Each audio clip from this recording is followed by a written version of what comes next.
Yeah, so this is the first Sunday after the Epiphany for all of you who are liturgically minded. I know pretty much all of you are. Now, Epiphany comes from a Greek word. Now, I say this with fear and trembling because last week I got into some languages and was telling you about this and that was Greek. I laid down on my pillow to sleep at night, and suddenly my mind turned on, and I said, I was dead wrong. I was lying to the whole church, to 3 churches. So you may recall me talking about the word incarnation the last couple of weeks. And last week I was holding forth on how this had its Greek origin in the word meaning the flesh, or because Christ came in the flesh. God came in the flesh, incarnation. And I realized on my bed that was not a Greek word, that was a Latin word. You're not that upset, are you? Because you really didn't care. I don't care. Greek, Latin, whatever. It's all Greek to me. So Epiphany is a Greek word, and it basically has the meaning in the Greek of the appearance, or the appearance of something that hadn't appeared before. Like it's come to appear, or it's been manifested. The manifestation. So manifestation is a common kind of explanation of this term. So the manifestation. So lots of things are manifesting all the time. So part of the thing in the news this week, the terror, the thing that happened in Paris, that's a manifestation of something that's stirring in underneath. I mean, there's these people, like you watch that, you think, what is going on? Why? That is the craziest thing I've ever seen. It's, reckless, needless violence. What's the point? But underneath the surface is kind of the weird, warped reasoning, which is some people's belief that they're doing the will of God by doing those things. They think they're striking out for God by doing it. This is entirely ideological. It's not a criminal act in the sense of, we're going to kill these people to steal from them, or something like that, or an act that it's ideological. They believe that they're serving Allah, serving God. Now, most Islamic people would say they've got a warped idea of what it means to be Islamic, and I don't want to get into that discussion, but we can kind of relate to that, because when people say, oh yeah, Christians, they're the ones who fought in the Crusades and went around killing people in the name of Christ. And we would like to say, no, that's not what we're about. You read the Bible. And that's what a lot of Islamic people are saying about these terrorist types. But the thing that happened this week is a manifestation of their ideology. You can talk about it and you can meet about it and discuss it amongst yourselves, but until you actually do these acts, it's not manifested. But now it has, in those senses, it was manifested this week. So another way of looking at manifestation is if you have something like chickenpox or measles, right? And suddenly little spots or pockets or things start popping out in your body. Those are manifestations of the disease which is in your bloodstream. Right? So that's the ooey gory stuff. You can also have good manifestations. So, for instance, in our community here, we've got this group, the 4 C's, which means the Community Christian Concern Center. Ron here is one of our representatives. I forget who, Wayne. Do we have another one yet? Ron? Yeah, we're working on it. You're working on somebody. Paul's been in on it, and Wayne's been in on it. So, but the whole idea is this came from Christian underpinning. So Christians in whom the life of Christ is forming have said, we have to have a way to give into the community, to help people who are struggling and who are poor and such. And so that was the manifestation of that desire and that transformation in the hearts of people who follow Jesus Christ. So the manifestation of following Christ should come out in ways like that. And it has. And many other ways. So those are the kinds of manifestations. Today, we're specifically looking at this angle of manifestation, which is the manifestation of Christ, the light of the world, to Gentiles. And in particular, the sign of him being manifested to the Gentiles is the visit of the Magi, who were Gentiles. Now, we had this, I won't tell you who. You know who you are. We had a discussion this week about who Gentiles are. So in case you don't know, the Gentiles are all those who are not Jews. So if you're a Jew, you're not a Gentile. If you're Gentile, you're not a Jew. Enough said. Okay? So let's look at the text that Liz read. This is a story about Magi. Now, you have to tell me where in the text you find how many there are of them, that they are kings, that they have huge treasure chests and wear crowns and ride on camels and all that stuff. All the trappings that go with the idea. Why, here they are right here, right? So that's our traditional, handed down from generation over hundreds of years, kind of, and it's just kind of built up and built up and built up. So we have this idea of we three kings of Orient are. You know what? Doesn't say the word king anywhere in the text about those guys. They encounter a king, King Herod. And they talk about a king, King Jesus, but they themselves, not kings. Also, it doesn't tell us how many there are. 3 is entirely a traditional made-up number because of the 3 gifts, you see. But it just says, it just says Magi. So it could be 2, it could be 15. We don't know. Were they wearing crowns? Probably not. Were they all fancied up with fur collars and stoles and flowing purple gowns? Yeah, not very likely. They were traveling guys. They were probably wearing something like the Bedouins you would see, ancient Arab garb I don't think it's changed much over the hundreds, maybe thousands of years. So that's probably what they were wearing. So yeah, so what does it actually say? It just says they're Magi. Magi came from the east. Now, what I think is kind of a good representation of who the sorts of guys that these were is, I'm going to go back to the book of Daniel in the Old Testament. So Magi were wise men in the sense that in their day, in the ancient world, they were probably scholars, what's the word, academicians or academician, whatever. Macadamians? Academians? I don't know either. We can make something up. Scholars, academics, university professors maybe. So there were people that in the ancient world that had a whole lot of things under the umbrella. So not just some of the things that we would recognize, like mathematics was around for, there's records of mathematics since 1800, 2000 BC. And all kinds of science to do with, creatures. And Solomon, for instance, you read about Solomon and he understood a whole lot about plants and animals and those kinds of things. So biology as we know it. Obviously and clearly a big thing for them in the ancient world was the study of the heavens, the stars, and the planets. And out of that came astrology, which was a big science in the day. And so they actually believed that you could sort of tell the future or plot out life to some degree through reading the stars, which is where the whole the concept of astrology is not a new thing. It's been around for thousands of years.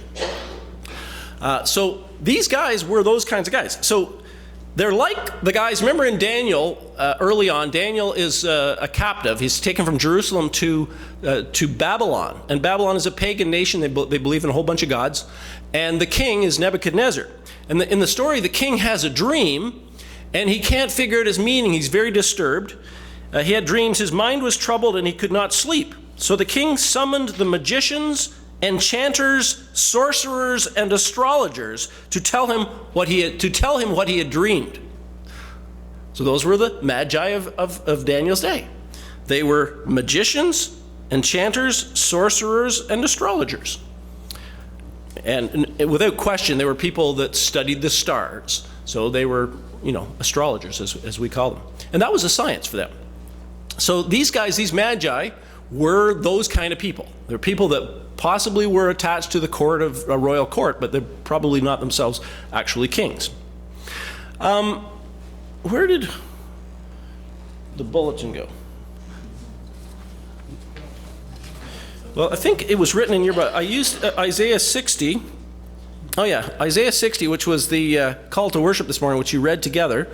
This is a prophecy from Isaiah. Arise and shine, for your light has come, and the glory of the Lord has risen upon you. And then toward the end of it, it talks about these things. Herds of camels will cover your land, and caravans will come from Midian and Ephah, from the east. I think that's maybe where the camels came from. And the people of Sheba will bring gold and spices and proclaim the praise of the Lord. Well, isn't that interesting? So it's pretty clear that in Matthew, Matthew would have known the scriptures well. He quotes the scriptures all the time. This scripture was probably in his mind. at least. And he sees a referent or perhaps a prediction of what happened with the Magi, and the people of Sheba will bring gold and spices and proclaim the praise of the Lord. Interestingly also is the story of the visit of the Queen of Sheba to King Solomon, the king of the Jews. So she came seeking his wisdom, if you will. And she was bringing him gifts, if you recall, as in gold and spices. So all these hint, hint, nudge, nudge things, there's definitely some strong parallels. So it doesn't actually say where they came from, but maybe they came from Sheba, which apparently, which is a long-lost country nowadays, is just some archaeological digs trying to discover where it was. And it seems like it was in the southern tip of the peninsula, the Arabian Peninsula, where Yemen is now, and maybe even crossing over the Red Sea into Africa to parts of Ethiopia. So that seems to be the kingdom of Sheba, or Sheba, or whatever, was in that area. So in order to get to Jerusalem, you'd come up through the peninsula of Arabia and kind of circle around through what's now Jordan and come to Jerusalem. So that maybe is the story of who this was. Now the weird thing is, so these guys, but you have to stop and think for a minute. These guys are astrologers, whom we would call, and the Jews of Jesus' day would call the occultists, right? Which you're not even supposed to have anything to do with. Very interesting.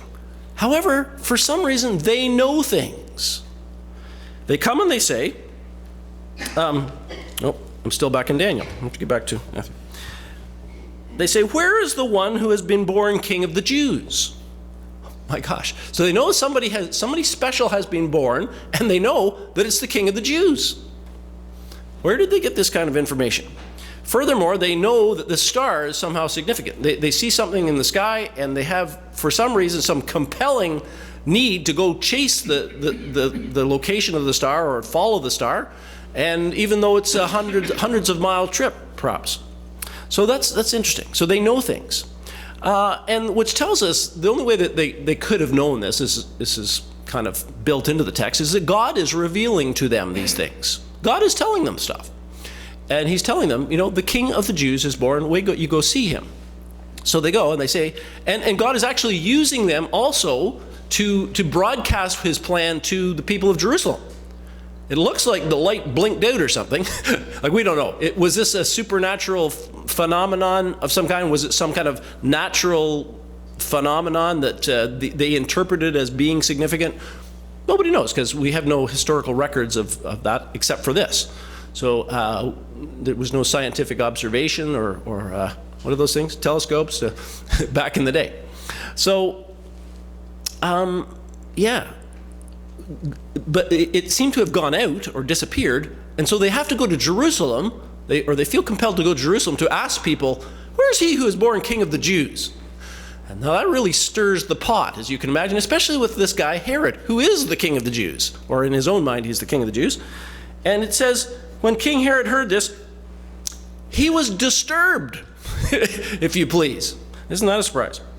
And all Jerusalem with him. Now, what we're going to discover as the text unravels, and in history elsewhere tells us, Josephus and such, that Herod was an evil guy. I mean, he himself was disturbed within his soul. He was paranoid. He had his own mother killed. He had some of his sons who were potential heirs to the throne killed because he thought that they were after the throne. He was very narcissistic and grandiose, and he built huge, beautiful, amazing structures, like the temple in Jerusalem. The harbor of Caesarea was one of his projects. So if you've ever been to Israel and seen the ruins of the harbor of Caesarea, then magnificent things. So that's where his head was at, to leave his mark. So didn't really like the idea of there being another king around. And these guys seem very naive, because they walk into the city and say, where's he who's born king of the Jews? Like, wouldn't you know that you're asking for trouble? So either they were smart, or they were they were really naive, or they were really courageous. So I've given them the benefit of the doubt and called them the courageous sages. So they know things. God is revealing things. He's using them to actually kind of tell about Christ to the city of Jerusalem in advance, so that they're yet to be not going to really become aware of him for 30 more years, perhaps. So God is engineering things using these guys. Interestingly, Herod, when he hears about this, he gathers his own group of wise men. Now, his wise men are not astrologers and, the sorcerers and stuff. They are the people's chief priests and teachers of the law. So that's the Jewish version of the wise men. Right? He asked them where the Christ was to be born. So he's taken the jump from the King of the Jews to the Messiah. And he says, okay, so guys, where's the Messiah supposed to be born? And they tell him from their knowledge of Scripture what it says in the prophet Micah in the Old Testament, which is, "But you, Bethlehem, in the land of Judah, are by no means least. Out of you will come a ruler who will be the shepherd of my people Israel." So now he knows that the Messiah is supposed to appear or come out of Bethlehem. And he sends the Magi to Bethlehem. I don't know if you notice that in the text. It isn't so much that they follow the star to Bethlehem, is that they do what they're told, what Herod tells them to do. In the first instance, he does also tell them to come back and tell him, which they don't do. But they do what he first tells them. He says, go to Bethlehem and find the child. And say, okay, and then off they go. So, and as they go, as they journey, they see the star again, and they rejoice with exceeding joy. So they've got this confirmation that they're heading in the right direction. So they finally get there, and a couple of weird things happen. One, they worship him. Now that's kind of strange. So here's a small child, probably older now. The text kind of indicates that he's a child now, not an infant. So perhaps even a toddler. So 1-2 years old. Imagine a little toddler of a boy in probably kind of a peasant-looking village, very small village, just in a house. And these guys from out of town who are total foreigners come and worship the toddler. That's a weird picture. And who worships people? Well, maybe in the ancient world they did, because, for instance, their kings and their emperors were considered gods, and they were to be worshipped. Caesar, back in the day, back in those early centuries of the Roman Empire, Caesar was a god, and so one day of the year was set aside for everybody to worship Caesar. I mean, there's a lot of gods to worship, so you couldn't give him every day. But so they gave him a day of the year, and that's which became a problem in the early church, or a challenge, because early Christians would not worship him. They would not say, Caesar is Lord, which would be an expression of worshiping Caesar. And so their actual kind of contrary, or their stand fast in Christ statement back in the first century was, Jesus Christ is Lord. And that got them in a lot of trouble. But that's a little bit of a side story. So they worship this guy, they worship the child, and then they unfold these gifts. They give him gifts. And these gifts are, I think, significant. I think we're told what the gifts are because they have actual meaning. And the best resource for knowing what that meaning is We Three Kings of Orient Are. You may be surprised to know, because there weren't kings. But anyway. but if you ever, it's a hymn that I look to see it in any of our hymn books, not in any of the hymn books that I've got. But it's out there. And it's got a verse for each of these gifts, which kind of describes the significance of the gift. Born a king on Bethlehem's plain, gold I bring to crown him again. King forever, ceasing never, over us all to reign. So gold is an indicator, or a gift fit for a king, is what this is saying. So gold emphasizes or underscores that this person is royalty, is a king. Frankincense to offer have I. Incense owns a deity nigh. Prayer and praising all men raising, worship him, God on high. So frankincense is incense. And you would burn it in worship of a god. And so still in many churches, people burn incense, and they wave incense pots. Maybe where you come from, Len, a little bit. So it's meant to symbolize the prayers of the saints, or the prayers of the people going up to God. So the frankincense is all about, this is a deity. And in fact, worship him, God on high. And they did worship him. So two strange things to think about the toddler. And then the third verse, myrrh is mine. Its bitter perfume breathes a life of gathering gloom. Sorrowing, sighing, bleeding, dying, sealed in the stone-cold tomb. So myrrh was used in embalming. It was one of the ingredients used as an embalming agent back in ancient times. May still be, for all I know. But So it was indicative that the death that this child would die would be extremely significant. So these gifts that these wise men bring are terribly prophetic, quite astoundingly so. I mean, he's a king, he's a god, and his death is going to be of supreme significance, which is the gospel. He died for us. So that's kind of the background to good old Herod. I could tell you the names of the kings, but we don't know for sure. Caspar, Melchior, and Balthazar, right? It doesn't say that in the text either, does it? So what are we to make of all this? A couple of things are in particular, well, this was all God's doing. It's a strange story, but it's telling us that God does what he wants to do, that God is sovereign, that, people that have no clue about him, that have no background about him, have no Bible in their house, God is willing and able to reveal himself to them. And it's also telling us that he is doing that, and he is at work in and through even Gentiles, so-called, revealing himself to them and drawing them to Christ.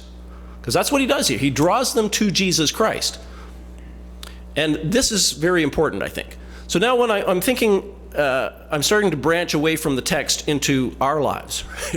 Right? So God is at work in and through Gentiles. And when I would say Gentiles for us are those who are the non-churched, perhaps even non-Christian, that surround us. We are more like the Jews of Jesus' day in so many ways. I mean, we are already believers. We have a lifestyle that we believe is the right way to live. We are people of the book. We meet on Sabbath, which is Sunday, not Saturday. So we're like the Jews of our day, but around us, perhaps we could say, are the Gentiles, people who do not believe, who do not attend church, who are kind of skeptical about the whole thing. And what this text tells me, I think, is that God is very much at work in them and even through them, even as he was with the Magi. Missionaries to non-Christian cultures have for centuries, or at least decades, I think for centuries, they have long known that they need to connect with the people that they're going to bring the gospel to. They need to have a connection, and they've come to understand that God has always been at work in the people group they're ministering to, and to look for how he's been at work in them. So for instance, I read a book, as some of you may have read years ago, by Don Richardson, who was a missionary to Irian Jaya, and maybe 50, 60 years ago. And when he went to Irian Jaya and his comrades, the people had never heard anything about the gospel, and they had quite a time trying to figure out how to connect with these people in the jungles in Indonesia, Irian Jaya. So after, they were translating the language, they were trying to learn the customs. After a while, they found out this custom in which the people, they would catch and kill, first they would catch the little pigs that ran in the forest. But when they sacrificed, or they killed these pigs, they considered it a sacrifice to deal with their guilt. Really? So it took them a while to catch on that they already had this practice where they caught pigs and then would kill them to deal with their sinfulness and their guilt. And they're like, really? Okay. So now they have a connection, and they can begin to explain the crucifixion of Christ, the death of he for our sins. It's almost like the Old Testament background of the sacrificial animals. Huge tie-in. So God had been at work in this people group for centuries, establishing this kind of thing in their heads so that they were ready, once you caught on to that, to hear the gospel of Jesus. Islamic people, Muslim people, I've heard many, many stories, maybe you have too, of people think they're a really tough people group to reach, and in many ways they are. But you have to remember that God is also at work in their lives. So I've heard time and again stories where in the Islamic world, they'll often have dreams, especially, and sometimes visions, of Jesus. Or of people coming and telling them about Jesus, those kinds of things. It's very frequent. It's very common. And they're fresh and kind of ready when someone does come along to tell them about Jesus. They say, oh yeah, I had a dream about that. It's very common, astonishingly common. So when you and I consider our community and our work, we even have a mission statement here someplace, to know Christ and to make him known to others. I mean, that's our work. We're all missionaries, not just the pulpit preachers. We are together in on this mission, this task to bring Christ to the community. And when we consider that, it seems like a daunting task. It seems overwhelming. So I think this text is super important for us, because we need to understand that all these people there's preparatory work done in their lives and in their hearts and in their minds by God. Most people, for instance, already believe in God. You know that? Just about everybody in our neighborhood believe in God. They don't go to church. Maybe their parents did or their grandparents did or something, but they don't. They probably believe in God. Like I know I talk about the atheists I chat with sometimes. They're really hard to come by. Or agnostics. Most people are believers in that sense. Most have experienced something inexplicable in their lives. Most have experienced something strange in their lives that they're wondering about. Coincidences that are way too coincidental. Healings and recoveries that are just phenomenal. Help in time of need that doesn't make any sense. All those kinds of things, people have experienced them because God has been at work in their lives. Most of them celebrate Christmas, so they're kind of wondering what that's about, I'm sure. And all of them are deeply yearning for love. They really just want to be loved. And they're not getting loved like they need, because they can't until they encounter Jesus, basically. So they're yearning for love, and they're yearning for forgiveness. People out there are yearning for forgiveness. I'm not sure that they would name it forgiveness. But when you encounter people that are non-Christians or non-church people, we keep pounding on this. They need to have an encounter of grace with us, where they're accepted by us unconditionally, where they're not judged by us. And that's super important. And Christianity's had a bad rap for being judgmental. And people they expect you to stomp on them somehow and to disdain them in some way. So for them, it's wondrously refreshing when you befriend them unconditionally and accept them for who they are and what they think and all that. And just, not trying to change them, just love them unconditionally. And there's forgiveness built into that, whether they understand it or not. So that's there. I think that's really very much there in the people around us. And we are in a position to help them and to speak to their lives. So that's about it. That's what I'm getting from the Magi. It's not so much about kings and crowns and stuff. It's about God's wondrous work in surprising places that we would never think to be so. So may this year be a year for us as we consider our call to mission and our call to evangelism, our call to bringing the world to Christ. The first step might be to just observe the world around us, open our eyes to see, and listen carefully. Have conversations with people. Just, where are they coming from? What do they think? What's happened in their lives? It's probably going to amaze us. So observe, listen, serve them. We have to ongoingly serve people, love them where they're at, provide for their needs, and pray for them. Prayer, we talk about prayer a lot, and we talk about caring about people a lot.